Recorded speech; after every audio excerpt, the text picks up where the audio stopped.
indoto tuyimenya gute? Turashobora kwisunga bino bintu bitatu kugira ngo tuvuge ingene umuntu ashobora gutora indoto. Indoto ni ikintu c'ikimazi kuri wewe no ku bandi.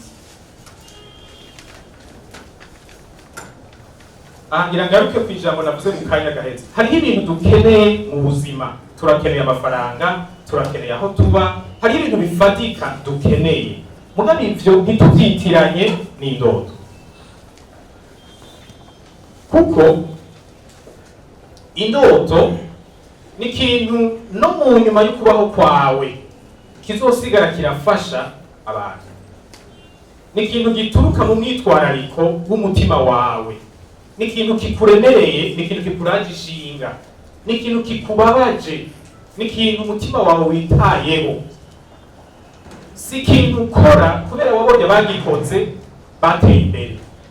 Uretse ko no gutera imbere burya iryo jambo tutazi neza ico risigura, nibaza ko bitanasigura kimwe bivuye ku bantu. Unabonye ngo umuhungu wanaka ngo yize medicine ngo bica birakunda.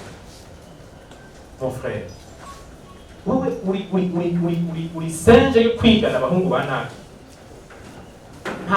Uri kopi y'umuhungu wanaka. Muri wewe hari niki? Ni giti kikuraje ishinga. Urabona societe abantu baba bafise ibibazo, baba bafise ingorane. Kubemera kubizera turazi biva. Hari umuntu yitwa Sekibi akorera muri inosi yinjije mu bantu ibintu vyiwe, bamwe na bamwe rero bagaca bahitamo gukora ibintu vyononera abantu. Ariko naho batokoze ikibi, turazi ko ikibi kibaho mw'isi.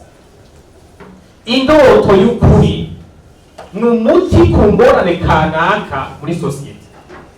Nukuvuga ko ari ikintu naho ku ruhande rwawe gifise ico kikumarira, ni ikintu kirengera inyungu zawe.